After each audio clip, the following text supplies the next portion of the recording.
Welcome to AIM Dance Summerfest Art Talks. And this is where we take the opportunity to get to meet the artists who have come in town, who are presenting works and setting works on the company while they're here. Yeah, so let's just jump right in. I'm going to let you introduce yourselves. Tell us your name, where you're from, and kind of a little bit about what got you here. My name is Alyssa Braud. I am originally from Baton Rouge, Louisiana, but I live in Sarasota, Florida. And I've just been trying to create my own works lately and branching out, applying to things, and just kind of going from there. Yes. Hello, my name is Rebeca Gamborino and originally from San Luis Potosí, Mexico. Lived all over Texas and currently a professor of dance at UTRGV, Rio Grande Valley. What brought me here? Well, I'm the director of the dance ensemble at UTRGV and just giving students opportunities to perform all over Texas, and this was a great one for them. Yeah, so you say all over Texas. Have you guys attempted to go beyond Texas just yet?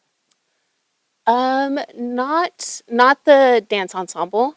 It's a little bit more expensive, Yeah. right? Because Yeah. we live 30 minutes away from the Mexican border, so to even get here Yes. is a journey. But eventually, yes, that's the goal. That is the goal. Yes, wonderful. So, since you have the mic in your hand, could you tell us a little bit about the work that you've brought? Yeah, so this work is a duet. It's called The Path, and I wanted to play with a couple of things. One theme is just woman empowerment, and I feel like as a woman, a lot of times we're told either consciously or subconsciously that we have to compete against each other. If there's two women in the room, only one is at the top, and so I kind of wanted to break that. And so the dancers go on this literal path and hopefully are showcasing empowerment, but also support for each other. So there's a lot of lifting and weight sharing. And then the second thing that I want to play with is just mixtures of techniques. So I have a variety of dance background, one of them being Latin social dances from my culture. Jazz is a big dance background that I have, and then contemporary. And so fusing all those forms together is another thing I play with. Yes, wonderful. And Alyssa, how about you? The work that you are presenting this weekend is the title and kind of a little bit about it. It's called Untethered Breath, and this is just 10 minutes of a 40-minute work that I've already presented. And it started really when I was like moving, kind of about like your journey in life. And then my mom just happened to have this amazing fabric in her closet. And so I wanted to create a dance with this fabric, and each piece of it represents part of your journey and the people that are affecting you in that journey.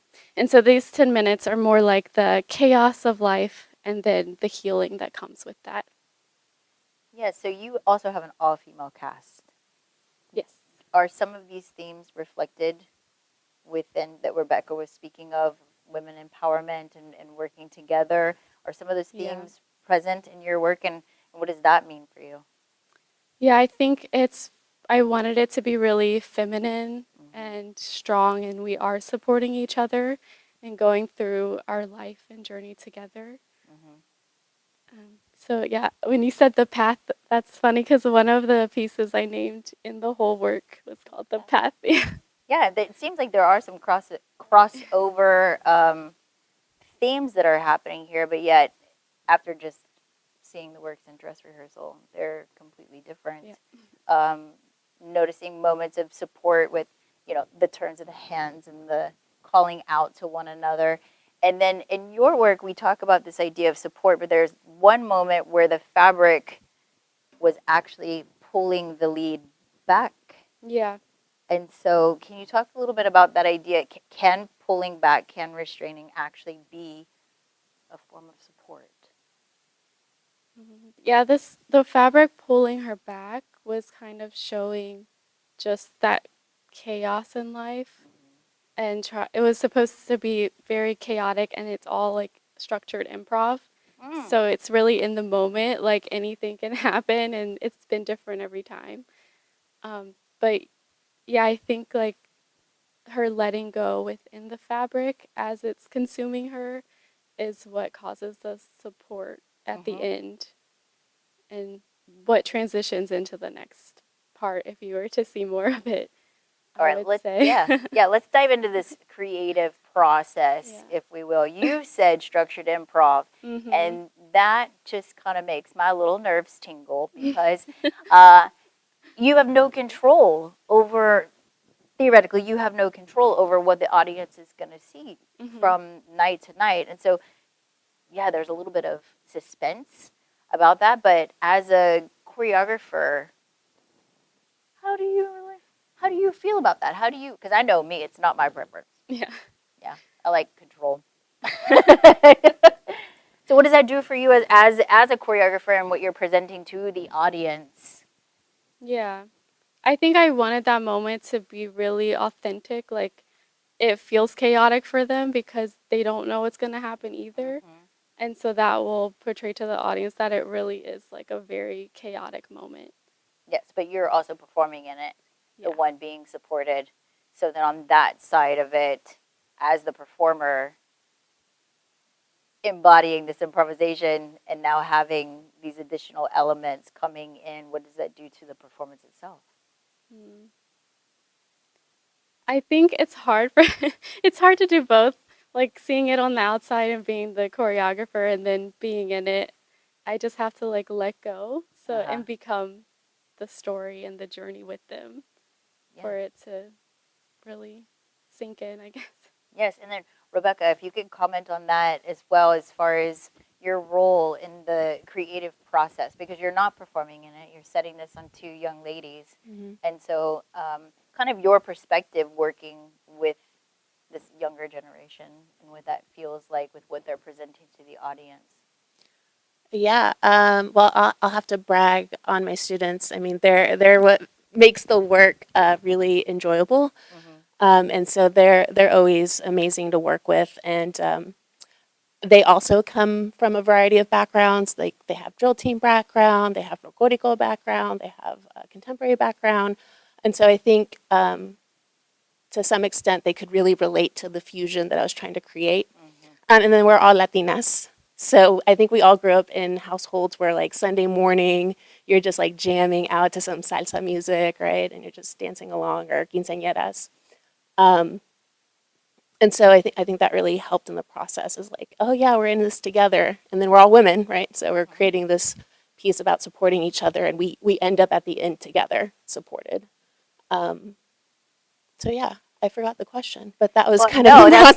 that was a beautiful answer, because then I would jump all of that. Like we were talking with Alyssa about her actually being in the performance, and being able to experience that over and over again. And for you, was offering this performance, you made the comment like, we're there together at the end, but you're not actually on the stage. So how do you maintain that relationship to the work when you're not the one reinvesting in it each time?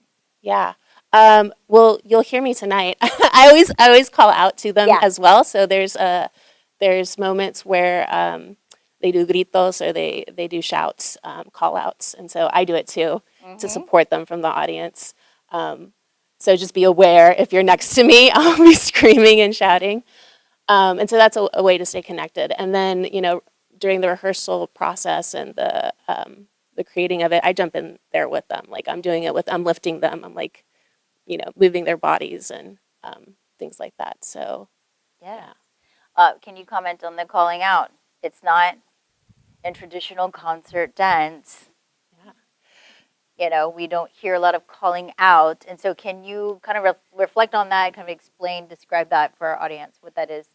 Yeah, so the dancers yell as they're dancing. They'll be like, "Woo!" or "Let's go!" or things like that. And so there's lots of moments, hopefully, that they're breaking the fourth wall and trying to encourage the audience to come with them on this journey. And a lot of times, depending on where we are, there's a little resistance. They're like, "Oh, we should just watch," right? And so that's why I'm also calling from from the audience. But it's interesting because concert dance sometimes tends to be that way, but other forms of dance are not, right? Because if you Exactly. go to hip hop, if you go and experience a cypher, like everyone's hyping each other up and calling out. If you go to quinceañeras, like we're all just, yelling and whooping. And yeah, even if you see a concert, a folclórico company, they do gritos, they do shouts. And so I think it's particular to concert contemporary / ballet maybe in some aspects, because there are companies that do that, like Contratiempo, right? Yeah. Yeah. So I guess it depends. Yes, it just gets my brain turning as to why is that and what is the disconnect. Because as an educator, I feel it's important to give permission. Yeah. Especially if an audience member, maybe this is their first show that they've seen, or they haven't been to many shows, performances, concerts, things of that nature. And when you were speaking earlier about, I'm in the audience calling back out to them, it's like, no, you're telling the audience that this is appropriate. You're giving them permission without saying, you have permission. And I feel like in an educational situation, during the curtain speech, I've often said, what is the role of the audience? And for us, in AIM Dance, our tagline is moving with purpose. And the idea is that we want to move you. And so coming up in front of the house, the people that are there, and saying, if it's sad, cry. If it's happy, be happy. If it's funny, laugh out loud. But yes, I feel like in a lot of the concert art situations that I've been in, we feel as if we should just observe this really special moment when really I just want you to cry. Yeah. Or laugh. Yeah. Or have some sort of experience. I feel like we're supposed to embody the art in a way, or at least experience it. So, Alyssa, do you want to comment on that? Do you have a comment on that? How you feel about how the audience perceives your work? And I wanted the audience to really connect with it on a deep level, emotionally, just because life can be chaotic and you do have to find healing in your own life. And I know as a whole, like when people have seen the whole 40 minutes, they're like sobbing in the audience. So I like that too. yeah, and taking them on that journey that they feel that the ups and the downs, and by the time it's over, whew, life is a roller coaster, in my opinion. Yes. Just today has been a roller coaster, and I'm just so happy to be here in this moment. Speaking of having them connect to it, the costumes that you chose, it looks like slips, so that could potentially bring in a sense of vulnerability. What was your choice in bringing that intimate look into the space? I wanted it to be feminine looking, but I also thought like those moments when you're feeling that way, you're usually alone, or when you're expressing it at least. So I kind of wanted it to feel like you're looking at someone and their journey by themselves, just them being alone, like intimately. And I also chose the black because I wanted all the colors to stand out. The colors of the fabrics. Yeah. What color is the fabric? Blue and different. There's like some purple iridescent colors, but mostly it's blue on this black piece, so that the blue really stands out and it's flowing like water. I was about to say the significance of the blue. It is to represent this idea of water for the audience and the flow of that. We are so thankful to have you here this weekend sharing your work with AIM Dance Summerfest in our 5th annual concert. And out of curiosity, what drew you to this particular festival? I think I was looking around at different festivals and I really liked the way you presented it online, and just it looked professional and I wanted to be a part of it.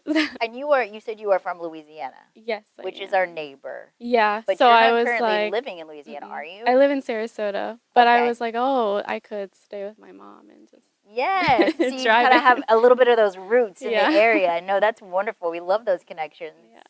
Yeah, how about you, Rebecca? Yeah, you guys have, I think, a strong social media presence, at least on my social media. Fantastic. And Lily Thurman, I think, did Yes, a work for yes. you guys a year or two ago, and she was one of our guest artists this last season. And so I kind of saw like what she her journey here was, and I thought it was really nice and cool and enjoyable. And like, yeah, let's take the students there. Yes, well, thank you again for being here, for traveling all this way to share your work with us. We really appreciate it, and we do hope that you enjoy your stay here. Thank you so much.